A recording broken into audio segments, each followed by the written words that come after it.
Civil सेवाओं में क्यों आना चाहते हैं? तो क्यों आना चाहते हैं, इसके कारण बहुत सारे हो सकते हैं।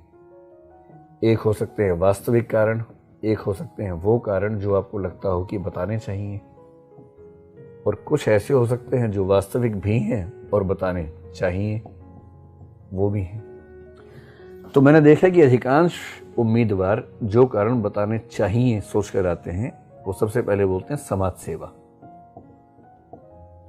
कई लोगों को तो देख के लगता है कि पता नहीं क्या, मतलब कि सर मैं समाज सेवा के लिए सिविल सेवा में आना चाहता हूं। तो देख के लगता है कि महात्मा गांधी के बाद नंबर 2 पर एक व्यक्ति का जन्म भारत में हो गया है और अब देश का विकास होकर रहेगा। इंटरव्यू बोर्ड के लोग बच्चे नहीं होते हैं। जब आप कहते हैं कि मैं समाज सेवा करना चाहता हूं, तो वो आपका चेहरा अच्छे से पढ़ लेते हैं। उन्हें समझ में आता है कि ये बात ये आदमी बोल रहा है, इसके मन में नहीं है। इसलिए 100 में से 10-20 ऐसे लोग होते होंगे जो मिशनरी ज़ील से ही सिविल सेवक बनना चाहते हैं, उनकी बात अलग है। बाकी तो नहीं बनना चाहते उस भाव से, बोलते सब हैं। तो यदि आप 10-20 में हैं तो भी बोलिए मत। अपनी तारीफ करना, अपने मुंह से अपनी तारीफ करना, मियाँ मिट्ठू बनना अच्छी बात नहीं होती है, नहीं बोलना चाहिए। तो मैं समाज सेवा करना चाहता हूं, मत कहिए। असली कारण जो अधिकांश व्यक्तियों के दिमाग में रहता है वो है सत्ता, यानी कि पावर। उनको लगता है बस एक बार पावर हाथ में आ जाए, पर आप ये बात कह नहीं सकते, अच्छी बात है भी नहीं कि मैं पावर का भूखा हूं, मैं सत्ता का भूखा हूं, इसलिए मैं ये बनना चाहता हूं। ठीक बात नहीं है, बात ठीक है भी नहीं, और सुनने में तो खराब लगती है। कुछ लोग ऐसे भी होते हैं जिनका असली पर्पस ये होता है कि मैं किसी ऐसी नौकरी में जाऊं जहां मुझे खूब पैसा कमाने का मौका मिले, मैं रिश्वत लूं, मैं भ्रष्टाचार करूं। तो उनके मन में आता है कि क्या मैं बोल दूं कि मैं रिश्वत लेना चाहता हूं, मैं पैसा कमाना चाहता हूं। वो समझदार है, उनको पता है कि ये सब नहीं बोलना है, नहीं बोलते हैं। किसी के मन में ये भी हो सकता है कि एक बार IAS बन जाऊंगा तो उसके बाद मुझे बहुत मोटी रकम दहेज के रूप में मिलेगी। तो ऐसे लोग भी हैं समाज में। सवाल है कि आप क्या कहेंगे क्या नहीं कहेंगे। असली बात तो है कि इन बातों से मुक्त वैसे भी रहें, लेकिन सही रीजन, अच्छा रीजन बताएंगे तो वो समझेंगे कि आप अपने आप को महान बता रहे हैं, सेल्फ बोस्टिंग कर रहे हैं, जो कि बुरी बात है। एकदम घोर असली रीजन जो अधिकांश विद्यार्थियों के मन में रहता है, 100% नहीं, कम से कम 60-70% के दिमाग में रहता है, वो आप बोल नहीं सकते। मेंबर्स भी जानते हैं कि दिमाग में क्या चल रहा होगा, पर ना वो बोलेंगे ना आप बोलेंगे। तो बोलें क्या, क्या कहें? सबसे अच्छा तरीका है कि अगर आप वास्तविक कारण को ईमानदारी के साथ किंतु विनम्रता के साथ बता सकते हैं, और वास्तविक कारण अपने आप में बहुत बुरा नहीं है, जैसे रिश्वत, पैसा कमाना, ये तो ऊट पटांग सी बात हुई। लेकिन अगर आपको पावर अच्छी लगती है तो ये कोई इतनी अजीब सी बात भी नहीं है। अगर आप इसको ठीक तरीके से बोल दें तो ठीक है। जो मैं कहना चाह रहा हूं कि आपका उत्तर जो होना चाहिए सहज होना चाहिए, सामान्य उत्तर होना चाहिए। खुद को महान मत बताइए, सहजता से, विनम्रता से, ईमानदारी से अपनी बात को रख दीजिए।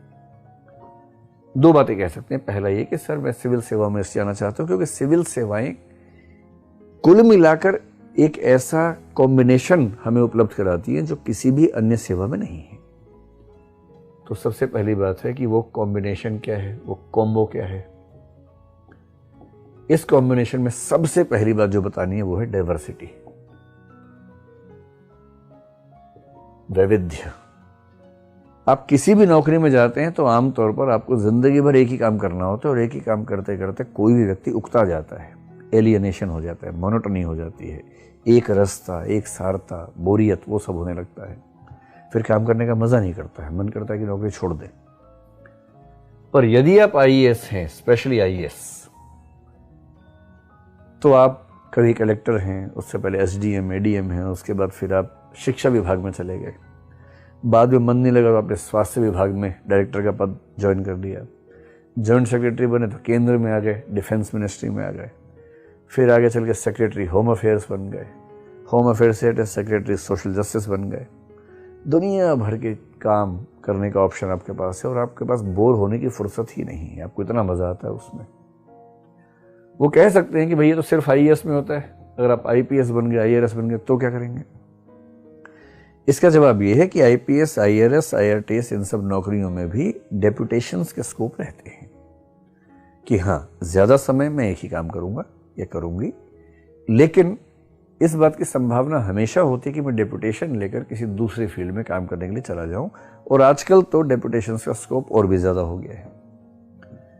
तो आजकल ऐसा खूब दिखता है कि किसी भी सिविल सर्विस का व्यक्ति यदि उसका किसी क्षेत्र विशेष में बहुत अच्छा इंटरेस्ट है, पैशन अगर उसका उस फील्ड में है, तो आमतौर पर उसको डेपुटेशन करवा दिया, और माउंट एवरेस्ट फतह होते ही उन स्कूलों में लाखों बच्चों ने एडमिशन लेना शुरू किया, क्योंकि उन सबको एक रोल मॉडल मिल गया कि अगर हम भी स्कूल जाएंगे तो ऐसा करेंगे। और ये सब काम करने वाला व्यक्ति कौन है? एक आईपीएस ऑफिसर है, आईएएस तो नहीं है। तो किसी भी सर्विस में अगर आप सिविल सर्विस में हैं तो आपको डाइवर्सिटी का स्कोप ठीक ठाक मिलता है। दूसरा स्कोप होता है कि आपके पास डिसीजन मेकिंग बहुत ऊंचे स्तर की है, आपके निर्णयों से आपका राज्य या जिला या देश चलने वाला है। तो क्योंकि डिसीजन मेकिंग पावर आपके पास बहुत ज़्यादा है, इसलिए आप बहुत बड़े पैमाने पर कंट्रीब्यूट कर सकते हैं अपने समाज के लिए। समाज सेवा शब्द मत कहिएगा, आप कहिए कि मुझे लगता है कि अपने समाज के लिए कंट्रीब्यूट करने का, डेवलपमेंट में कंट्रीब्यूट करने का जितना सुख इन सेवाओं में मिल सकता है उतना सुख कहीं और नहीं मिल सकता, क्योंकि मेरे पास निर्णय करने की क्षमता होगी और मेरे पास मेरा वर्क प्रोफाइल ऐसा होगा कि मैं समाज के कई वंचित वर्गों के विकास में महत्वपूर्ण भूमिका निभा सकता हूँ। मसलन अगर मैं सामाजिक न्याय मंत्रालय में जॉइंट सेक्रेटरी हूँ और मुझे किसी एक सामाजिक वंचित वर्ग से संबंधित पॉलिसीज बनाने, उनको ठीक करने और इम्प्लीमेंट करने का काम मिला है, तो मैं अपने जीवन काल में जितना कर सकता हूँ उस वर्ग के लिए वो मैं किसी भी और नौकरी में नहीं कर पाऊँगा। और ये एक सेटिस्फेक्शन तो होता ही है कि मैंने अपने समाज को कितना लौटाया, जितना उसने मुझे दिया मैं उतना वापस दे पाया या नहीं दे पाया।